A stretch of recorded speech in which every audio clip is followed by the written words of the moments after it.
Hello guys, welcome back. So हम आज last lecture से कंटिन्यू करते हैं। प्रीवियस लेक्चर में हम कुछ प्रॉब्लम सम्स करवाया था एक्सरसाइज 3.3 एंड 3.4 का। आज करवाता है 3.5 का और ट्राई करेगा जो 3.6 का भी हम करवा सके इस वीडियो लेक्चर में। तो कंटिन्यू करता है क्वेश्चन नंबर 4.1 से।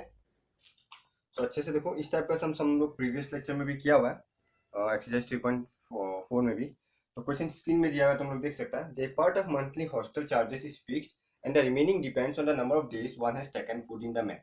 यहाँ पे भी fix charge and number of days पर नंबर ऑफ पर डे वाला चार्ज है। तो इस टाइप का क्वेश्चन हम लोग टैक्सी फेयर वाला क्वेश्चन में किया था, जो कि पिछला वाला एक्सरसाइज में 3.4 वाला में तुम लोग का था ये वाला क्वेश्चन इसी टाइप का, जहाँ पे फिक्स चार्ज और चार्ज पर किलोमीटर का सवाल था। तो यहाँ पे भी वही बात है। हम एक एग्जाम्पल दे देता पहले तुम लोग को। सपोज हम फिक्स चार्ज रख लेते हैं ₹50। हम एक फिक्स चार्ज रख रहे हैं ₹50, कोई चीज का फिक्स चार्ज। सपोज पकड़ो, हम बोल रहे थे तुम कहीं कोई होटल में रहना चाहता है, तो वहां पे बोल दिया कि फिक्स चार्ज ₹50 लगेगा तुम अगर कोई होटल में रहना चाहता है तो। सपोज अब वो लोग ऊपर से ये भी बोला कि ₹10 पर डे करके लगेगा, मतलब हर एक दिन का तुमको ₹10 देना पड़ेगा रहने के लिए। क्या बोला है? हर एक दिन का तुमको ₹10 देना पड़ेगा रहने के लिए। अब हम तुमको बोल रहे तुम 1 वीक रहा, 1 वीक स्टे किया। 1 वीक मतलब क्या? 7 डेज। तो ऑब्वियसली तुम कितना पे करेगा? ₹7 × 10 विच इज ₹70। क्यों? क्योंकि 1 डे का अगर रुपीज स्टे है, मतलब एक दिन का अगर ₹10 है, तो 7 दिन का कितना होगा? 7 × 10 ₹70।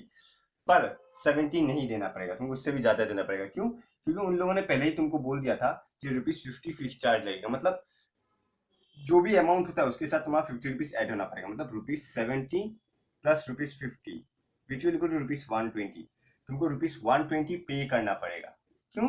क्योंकि उन लोगों ने पहले ही बोल दिया ₹50 फिक्स चार्ज है, तुम जितना भी दिन रहो तुमको ₹50 एक्स्ट्रा देना पड़ेगा। ये तुम्हारा फिक्स चार्ज उन लोगों ने करके रख दिया था, इसलिए उन लोगों ने बोल दिया कि ₹50 फिक्स चार्ज है, तो तुमको ये पे करना ही पड़ेगा, चाहे तुम कितना दिन ही रुको। तो तुम जितना भी दिन रुको प्लस एक्स्ट्रा करके ये रुपीज फिक्स चार्ज एक्स्ट्रा से ऐड होगा, एक्स्ट्रा से ऐड होगा।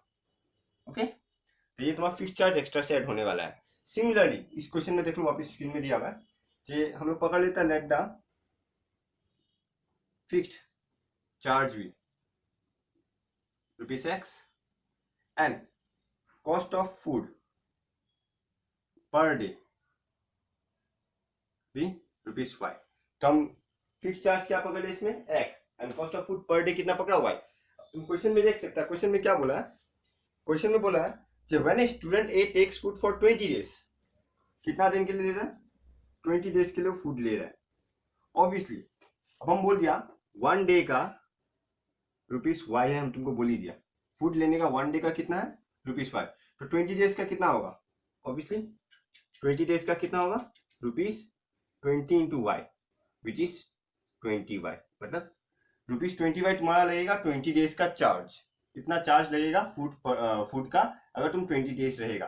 तो लॉजिकली तुमको कितना रुपीज पे करना चाहिए? ₹20 तुमको पे करना चाहिए। पर यहाँ पे ऑलरेडी बोल दिया फिक्स चार्ज है ₹X, तो तुम क्या करेगा? तुमको उस फिक्स चार्ज को ऐड करना पड़ेगा। तुमको क्या करना पड़ेगा? According to question X plus 20Y, तुमको टोटल इतना पे करना पड़ेगा फिक्स चार्ज को इंक्लूड करके। और क्वेश्चन में दिया हुआ है वो कितना पे करता है? ₹1000 पे करता है, क्वेश्चन में बोल ही दिया। मतलब लॉजिकली उसको 20Y पे करना चाहिए था, पर क्वेश्चन में ऑलरेडी बोल दिया फिक्स चार्ज है ₹X। उन लोगों ने बोल दिया ₹X फिक्स चार्ज है, तो जितना भी अमाउंट आओ तुमको ₹X ऐड करना पड़ेगा। जैसे यहाँ पे हम ₹50 ऐड किया, चाहे तुम्हारा 70 आया हो तो भी तुमको ₹50 ऐड करना पड़ेगा। क्यों? क्योंकि वो तुम्हारा फिक्स चार्ज था। तो यहाँ पे भी ₹X फिक्स चार्ज है, तो वो हम ऐड करेगा। और वो ऐड करने का जो भी अमाउंट है वो क्वेश्चन में दिया हुआ ₹1000 पे करता है। तो ये हम लोग का हो गया पहला क्वेश्चन। सिमिलरली सेकंड है when student B takes food for 26 days. तो 26 डेज के लिए लेता, मतलब क्या? 26 डेज 26Y, मतलब क्या? 1 डे के लिए ₹Y, 26 डेज के लिए ₹26 into Y, सो ₹26Y। तो similar X plus 26Y, because 26Y उसको पे करना चाहिए, पर सिंस फिक्स चार्ज लगा हुआ है तो फिक्स चार्ज उसको ऐड करना पड़ेगा। और ये ऐड करके वो कितना पे करता है? 1180, वो इतना रुपीज पे करता है। तो अब तुम्हारे पास दो इक्वेशन है, अब तुम कोई भी मेथड लगा दो, चाहे एलिमिनेशन लगाओ या सब्सटीट्यूशन लगाओ, वो तुम्हारा ऊपर है। तुम अगर एलिमिनेशन या सब्सटीट्यूशन लगाएगा तो तुम्हारा आंसर निकलेगा x equal to 400 and y equal to 30।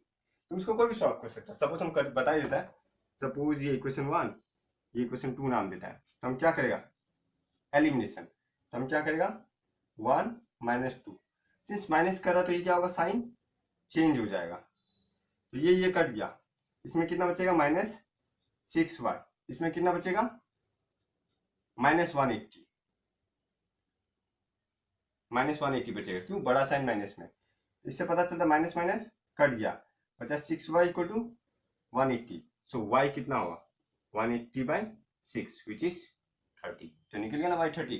Similarly substituting the value of y equal to 30, कोई भी इक्वेशन में बैठा दो तुम्हारा x का वैल्यू निकल जाएगा, तो वो हम नहीं करने वाला, वो तुम सॉल्व करना, खुद ही करना, नहीं सकता तो तुम लोग कमेंट बॉक्स में भी बोल सकता है, या मेरा गूगल क्लासरूम में भी बोल सकता है, या फिर तुम लोग पर्सनली व्हाट्सएप में भी हमको मैसेज करके बोल सकता है, हम तुमको समझा देगा। ओके, तो ये बहुत सिंपल था, इक्वेशन हम लोग को निकल गया, अब तुम कोई भी मेथड से सॉल्व करो। इस टाइप का इक्वेशन जब कोएफिशिएंट सेम रहता है, एलिमिनेशन मेथड लगाना ही बेस्ट होता है। ओके, तो तुम्हारा x इक्वल टू निकलेगा 400, y इक्वल टू निकलेगा 30, देयरफॉर बस लास्ट में लिखना, देयरफॉर फिक्स चार्जेस ये लिखना पड़ेगा ₹400 and cost of food per day is ₹30, तो तुम्हारा ये है फाइनल आंसर। ओके, अगर कोई डाउट हो तो तुम लोग पूछ सकता है। अब हम लोग नेक्स्ट क्वेश्चन में जाता है, क्वेश्चन नंबर 4 का 2, तुम लोग देख सकता है, क्वेश्चन स्क्रीन में दे दिया है,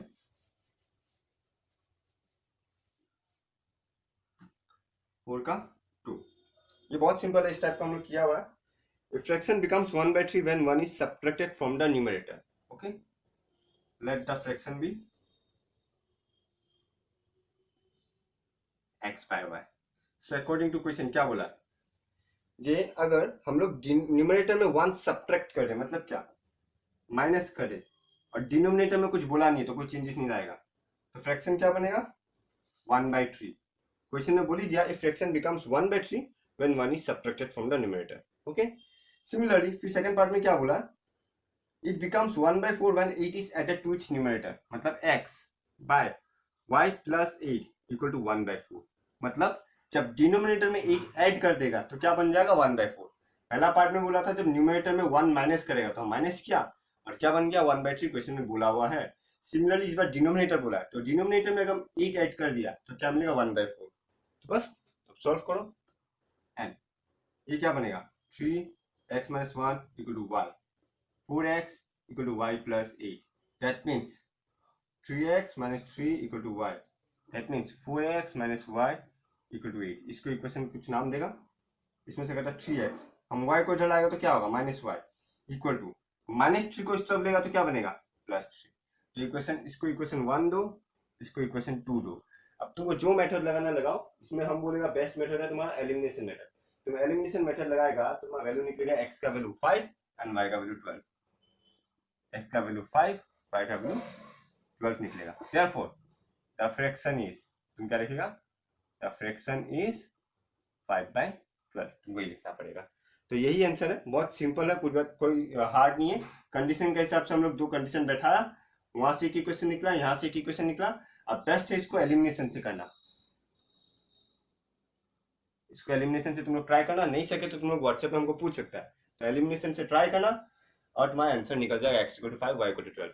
तुम लोग को प्रैक्टिस करना पड़ेगा, सब हम सॉल्व करके देगा तो नहीं चलेगा, तो तुम लोग प्रैक्टिस करो, नहीं सकता तो हमको बोलो। ओके, जब जितना प्रैक्टिस करेगा उतना इजी होगा तुम लोगों के लिए, तो प्रैक्टिस करो। लागे तुम लोग जो सॉल्व किया उसका फोटो भी तुम लोग व्हाट्सएप में हमको भेज सकता है, या फिर गूगल क्लासरूम में भी तुम लोग अपलोड कर सकता है, कोई प्रॉब्लम नहीं है। ओके, तो हम लोग नेक्स्ट जाता है क्वेश्चन नंबर 4 का 3।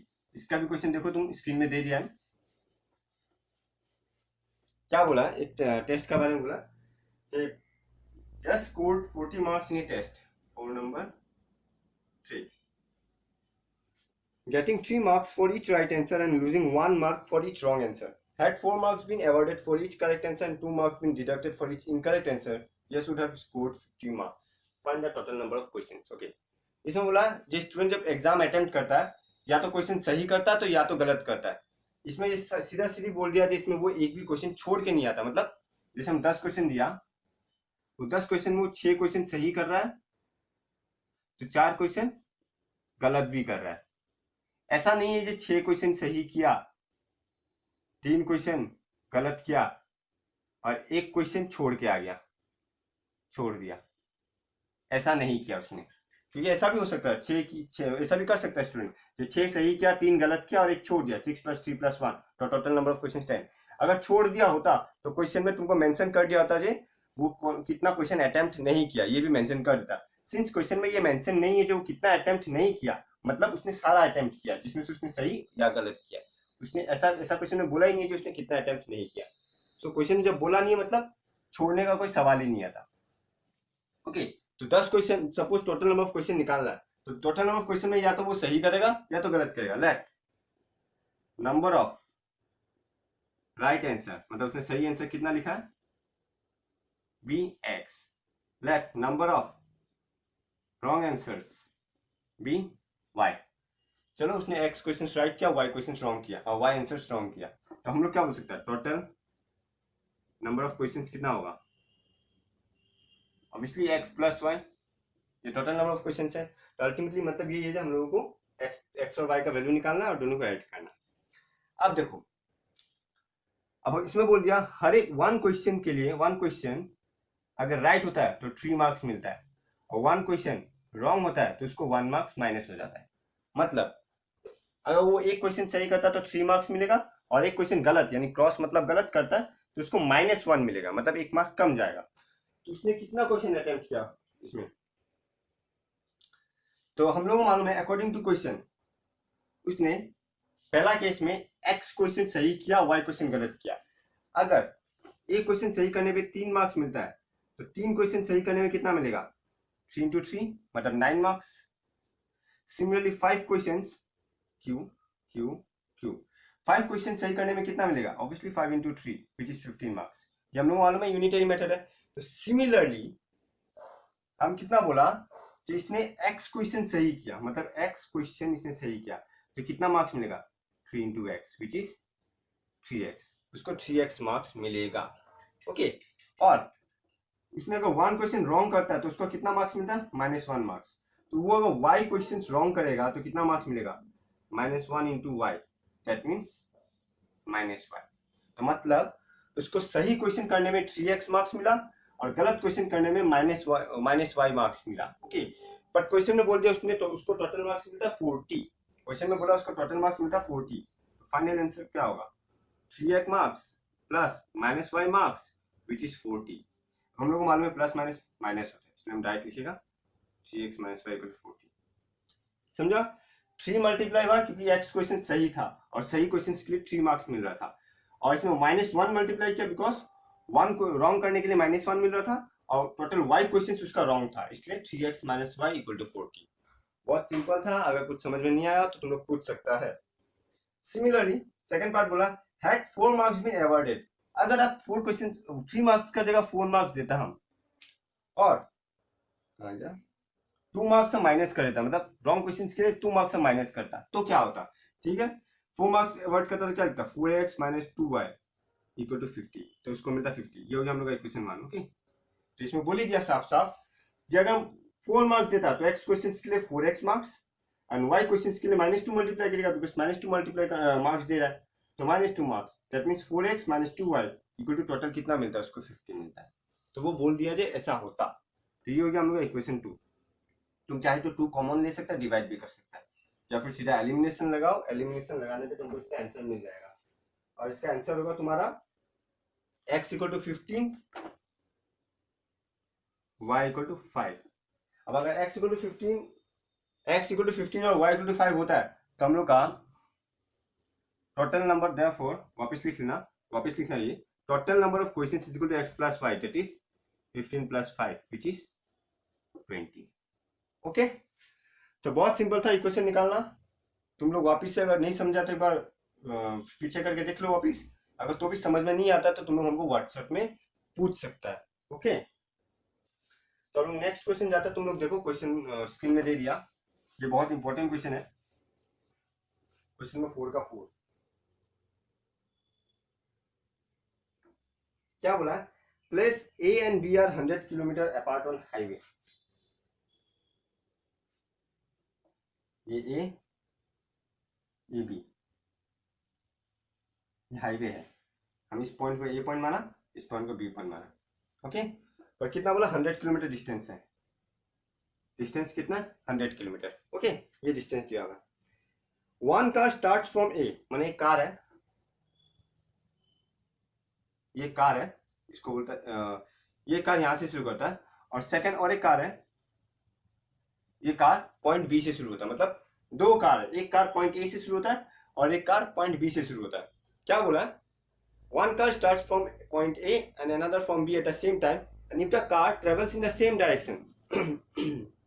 मतलब ये है कि अगर ये ए कार इस तरफ गया तो क्या बोला, सेम डायरेक्शन, मतलब बी को भी इसी तरफ जाना पड़ेगा।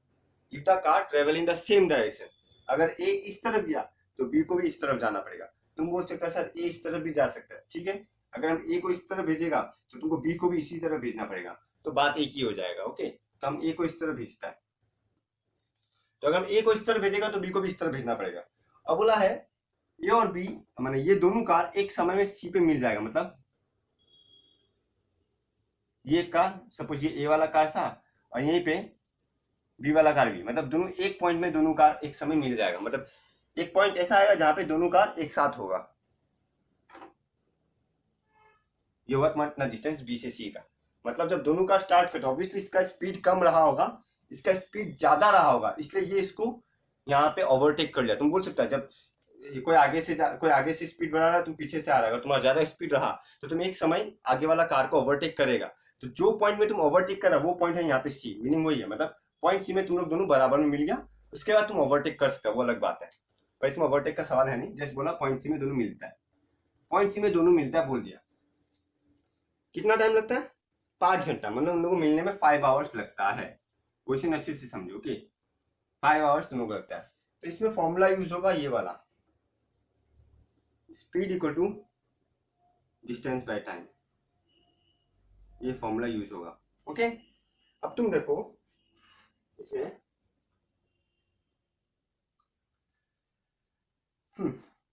इसमें से हम लोग को पता चलेगा डिस्टेंस फॉर्मूला क्या होगा, डिस्टेंस का, distance equal to speed into time. Okay, ये हम लोग का फॉर्मूला होता है, तो ये हम साइड में लिख लेता है, d equal to speed into T, distance equal to speed into time, ये तो लोगों को मिला है ऑलरेडी क्लास 8-9 में, बहुत सिंपल फॉर्मूला है। अच्छा, हम लोग को मालूम है पहला ए कार के लिए डिस्टेंस कितना, ऑब्वियसली एसी, एसी किसका डिस्टेंस है, एसी का डिस्टेंस ऑफ फर्स्ट कार, और बीसी, बीसी किसका डिस्टेंस होगा, डिस्टेंस ऑफ सेकंड कार। ध्यान से समझना, ये क्वेश्चन बहुत इजी क्वेश्चन है ये, ओके, बिकॉज ए को 5 घंटा लगा सी तक पहुंचने में, और वो कितना डिस्टेंस ट्रेवल किया, ए से सी तक, यानी ए सी। सिमिलरली बी को भी 5 घंटा लगा, बिकॉज दोनों मिल जाता सी में, शुरुआत एक ही टाइम पे किया था ना दोनों, तो बी को भी 5 घंटा लगता है पर सी तक पहुंचता है, तो बीसी होगा सेकंड कार का डिस्टेंस। और ऑब्वियसली बाय ऑब्जर्वेशन तुमको पता चल रहा है इसका स्पीड कम है, इसका स्पीड ज्यादा है, और हम लोग को क्वेश्चन में स्पीड ही निकालने थे, speed of the first car and the speed of the second car, speed ही निकालना है। तो हम लोग क्या करेगा, पहला part, let the speed of first car be x, sorry, x, and the speed of second car be y, हम पकड़ गया। ओके, अब हमको मालूम है अगर AC डिस्टेंस है कितना होगा, तुम ऑब्वियसली लिखने के समय ये जो पार्ट है डायग्राम साइड में बनाना, और शुरुआत में ये लिखना, ये लिखने के बाद तुम ये लिख देना, ये लिख सकेगा तुम, ये लिखने से ज्यादा बेहतर है, एक्सप्लेनेशन अच्छा रहेगा। ओके, ऑब्वियसली एसी क्या है, एसी हो गया हम लोग distance of the first car. Okay, तो एसी पर डिस्टेंस का फॉर्मूला क्या होता है, स्पीड इनटू टाइम, पर इसका एसी का स्पीड क्या है, मतलब पहला कार का स्पीड कितना है x इनटू, पर इसको टाइम कितना लगा, ऑब्वियसली 5 आवर लगा, क्वेश्चन में 5 मेंशन है, हम लिखा था 5 आवर बोल के, तो बोल सकता है जे ए को, मतलब पहला कार को ए से सी तक पहुंचने में कितना टाइम लगा, 5 घंटा, पर इसका स्पीड कितना था x, तो डिस्टेंस कितना होगा, स्पीड इनटू टाइम, फॉर्मूला ये है distance is speed into time. तो पहला कार का स्पीड था x किलोमीटर और पहला कार को टाइम लगा 5 hours, so x into 5, which is हम डायरेक्टली लिख सकते हैं 5x। सिमिलरली सेकंड कार को भी 5 घंटा लगा, पर इसका स्पीड कितना था y, तो y इंटू टी, मतलब y इंटू 5, क्लियरली समझ रहा है नहीं, y इंटू 5, इसको हम सीधा लिख सकेगा 5y। हम फिर से बता देता, AC हो गया हम लोगों का डिस्टेंस, इसलिए हम 5x डिस्टेंस क्यों लिखा, क्योंकि डिस्टेंस का फॉर्मूला है स्पीड इनटू टाइम, और हम लोग को क्वेश्चन में बोल दिया टाइम कितना लगा था 5 घंटा, और इसका स्पीड कितना था x, तो डिस्टेंस कितना होगा, speed into time 5x। Ultimately main ये है, एम हम लोग का ये, हम लोग को यहाँ पे डिस्टेंस दिया हुआ है, तो हम लोग को किसी तरह सारा चीज को डिस्टेंस में निकालना है, तो इसलिए मैंने स्पीड और टाइम का मदद से डिस्टेंस निकाला, और स्पीड और टाइम का मदद से सेकंड कार का भी डिस्टेंस निकाला। तो पहला केस में पता चला ए और B, A to C travel करने में 5x and B to C travel करने में 5y किलोमीटर डिस्टेंस लगता है। तुम बोल सकता है किलोमीटर, बिकॉज आंसर किलोमीटर में, ओके तुम ये किलोमीटर पर आवर ले सकता है, टाइम भी आवर में दिया हुआ है। तो बहुत सिंपल है ये, ओके। बट तुम देख सकता है AC से अगर BC माइनस करें तो कितना होगा, 100 किलोमीटर, मतलब A टू C और B टू C, मतलब AC जो डिस्टेंस है उससे अगर हम BC माइनस करें तो कितना बचेगा, AB। हम लोग बोल सकता है AC minus BC equal to कितना होगा, 100 किलोमीटर। बोल सकेगा, क्यों, डायग्राम से पता चल रहा है AC से BC माइनस करो तो AB बचेगा। तुम बोल सकता है एक बार लिखने के लिए डिटेल्स, ये पार्ट नहीं लिखने से भी चलेगा, बस समझाने के लिए लिख रहा है। बट AC कितना है, ऑब्वियसली तुम्हारा 5x, BC कितना है, नॉट 5, ओके 5y, ये तो AB कितना है 100। तो ये हो गया तुम्हारा पहला इक्वेशन, समझा, जो भी ये सब डायग्राम है, ओके बहुत सिंपल क्वेश्चन है और बहुत अच्छा क्वेश्चन ये, जो भी हम लोग का डायग्राम में है ये। तो AC minus BC equal to AB। अब तुम इतना पार्ट लिखे ना, देयरफॉर अकॉर्डिंग टू क्वेश्चन तुम सीधा लिख सकता है, अकॉर्डिंग टू क्वेश्चन का जरूरत नहीं इसमें, from the figure, from figure लिख सकता तुम। जस्ट लिखने का वे भी हम बता रहा है, ऐसे लिखेगा, डायरेक्ट लिखने का वे भी है, तुमको ये सब कुछ नहीं लिखना, तुम इसके बाद सीधा लिख सकता है अकॉर्डिंग टू क्वेश्चन, ये लिख सकता है। ये इसका कोई जरूरत नहीं है, ये 3 लाइन का डायग्राम तो ऑब्वियसली साइड में बनाना है, पर ये 3 लाइन का लिखने का कोई जरूरत नहीं है। तुम इसके बाद सीधा अकॉर्डिंग टू क्वेश्चन देखिए ये लिख सकता है, पर ये हम समझाने के लिए लिखा है, तुम लोग लिखेगा तो तुम लोग को इजीली समझ में आएगा, और बाद में वापस जब रिवाइज करेगा तो तुम लोग का ध्यान रहेगा, हाँ ये कैसे हुआ, इसलिए लिख लेना बेहतर। अगर तुम लोग उतार रहा है तो उतार लो ऐसे, ओके। तो हम लोग को हम लोग का पहला इक्वेशन मिल गया, okay.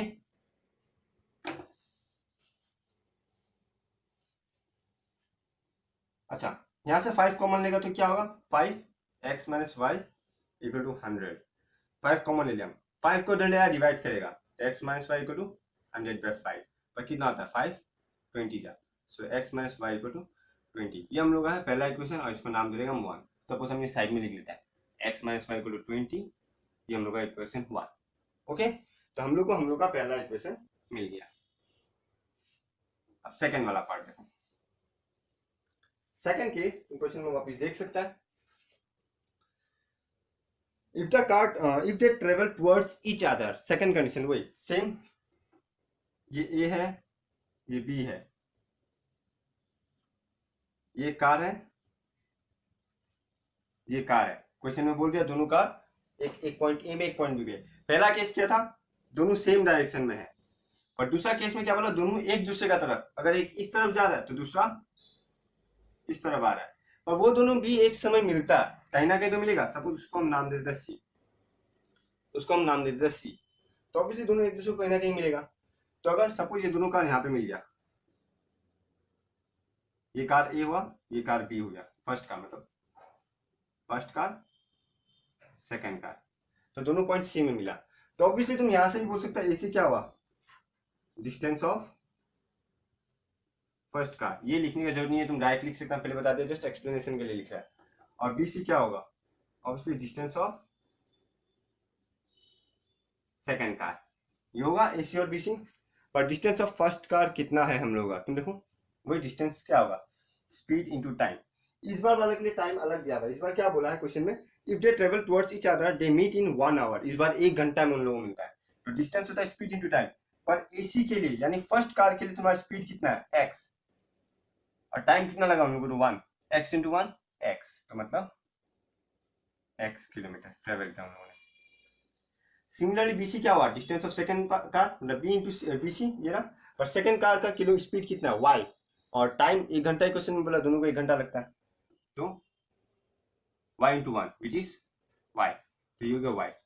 But from the figure तुम क्या बोल सकता है, फ्रॉम फिगर क्या बोल सकते, AC plus BC equal to AB।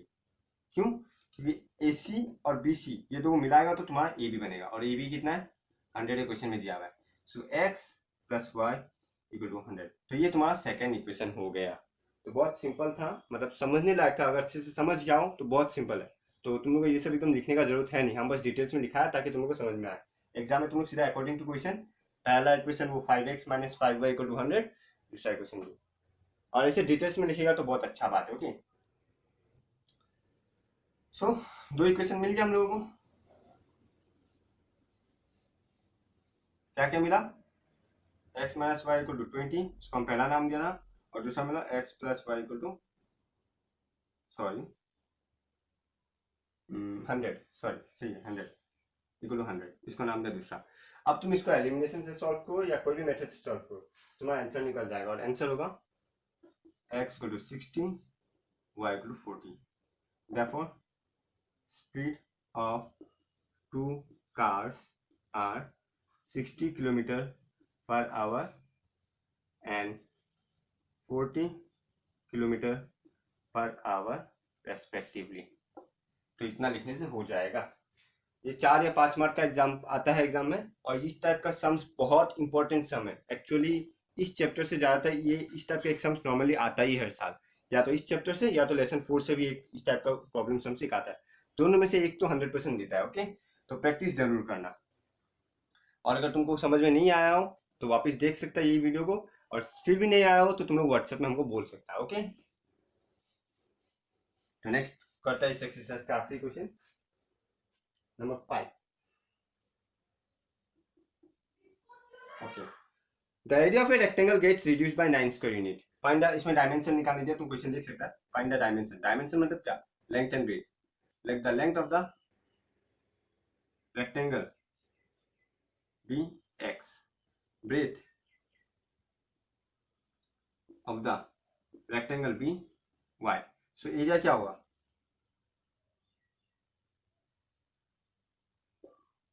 Area of rectangle क्या होगा? ऑब्वियसली अगर लेंथ x है, ब्रेथ y है, area of rectangle length into breadth, मतलब x into y, that is xy। अब अकॉर्डिंग टू क्वेश्चन, क्वेश्चन में क्या बोला देखो। क्वेश्चन में बोला if the length is reduced by 5 unit. Length कितना था? x, पर रिड्यूस मतलब माइनस, कमा दिया। अगर 5 यूनिट से कमाया मतलब x माइनस 5, तो ये हम लोग का न्यू लेंथ है। x minus 5 is the new length. And breadth is increase by 3 unit. Breadth कितना था? y, और हम ब्रेथ को कितना इंक्रीज किया? +3। मतलब हम लोग नया लेंथ और ब्रेथ निकाला, जिसमें क्वेश्चन में बोला कि नया लेंथ क्या बनेगा अगर हम 5 रिड्यूस कर दें, और नया ब्रेथ क्या बनेगा हम अगर 3 इंक्रीज कर दे। तो अगर 5 अगर रिड्यूस करे मतलब minus, x minus 5 is the new length, and 3 अगर इंक्रीज करे तो y plus 3 is the new breadth. पर अगर ये हम लोग का न्यू लेंथ हो l, ये अगर न्यू ब्रेथ हो, तो अकॉर्डिंग टू क्वेश्चन क्या हो सकता है? l इंटू बी, यानी x minus 5 into y plus 3 is the new area. पर क्वेश्चन में क्या बोला? इट्स एरिया, कहाँ गया? The area of the rectangle gets reduced by 9 square units. Question में बोल दिया कि अगर ये लेंथ और ये ब्रेथ बनता है, एरिया क्या हो जाता है? 9 यूनिट कम जाता है। पर ऑलरेडी एरिया कितना था? xy, और 9 यूनिट कम ना मतलब क्या? -9।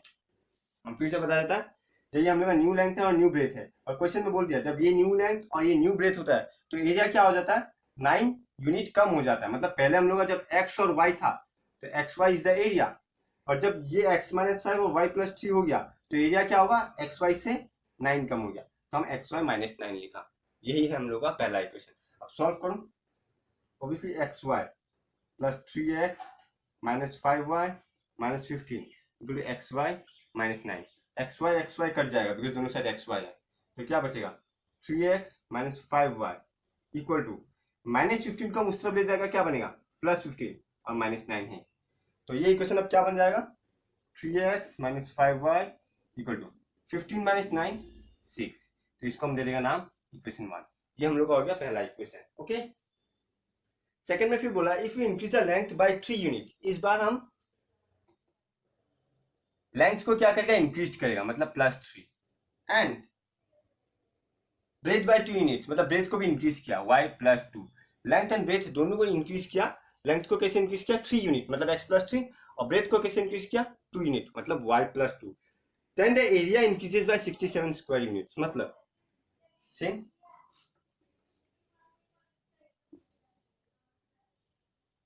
एरिया क्या होगा, जब ये न्यू लेंथ ये न्यू ब्रेथ है तो एरिया क्या होता है x plus three into y plus two, ये हम लोग का एरिया होगा, बिकॉज ये नया लेंथ है ये नया ब्रेथ है, तो length into breadth is area, पर एरिया इज इंक्रीज, मतलब जो एक्स वाई था उससे इंक्रीज हो जाएगा, दैट मीन्स प्लस 67, हम लोग का नया एरिया होगा इंक्रीज प्लस 67, इंक्रीज मतलब प्लस होना। अब मल्टीप्लाई करते इसको, ये क्या बनेगा x y plus 2x plus 3y plus 6 equal to x y plus 67, फिर से एक्स वाई कट गया, क्या बचेगा, ऑब्वियसली हम इधर जा रहे हैं, ओके तो बचेगा 2x plus 3y plus 6 equal to 67, ये बचेगा, which implies 2x plus 3y equal to 67 minus 6 which is 61, तो 2x plus 3y equal to हम लोग को 61 मिलेगा। हेंस हम लोग पास क्या क्या इक्वेशन है, एक 3x minus 5y equal to 6 and 2x plus 3y equal to 61, ये दो हम लोग को इक्वेशन मिला, इसको हम नाम दिया था इक्वेशन 1, इसको हम नाम दिया इक्वेशन 2। अब इसको सॉल्व करेगा तो तुमको मिलेगा, इसको अगर सॉल्व करेगा तो तुमको मिलेगा x equal to 17 y equal to 9, ये तुम्हारा लेंथ एंड ब्रेथ होगा। देयरफॉर क्वेश्चन में डायमेंशंस बोला तो तुम लिख सकते हो डायमेंशंस आर, या फिर लेंथ एंड ब्रेथ आर, कुछ भी लिख सकते हो, dimensions are 17 unit and 9 unit respectively. तो ये हम लोग का फाइनल आंसर था इस एक्सरसाइज का। तो बहुत इजी एक्सरसाइज है, मतलब उतना भी इजी नहीं है, अगर समझ जाए तो इजी है। तुम लोग अगर समझने में प्रॉब्लम हुआ तो तुम लोग व्हाट्सएप में मैसेज कर सकता, मेरी बात बार बार बोल रहा है रिपीटेडली, शर्म करने का या कुछ भी सोचने का जरूरत नहीं है, छोटा से छोटा प्रॉब्लम हो तुम लोग पूछ सकता है हमको व्हाट्सएप पे, हम ट्राई करेगा कि हर एक प्रॉब्लम का तुम लोग सॉल्व करके दे।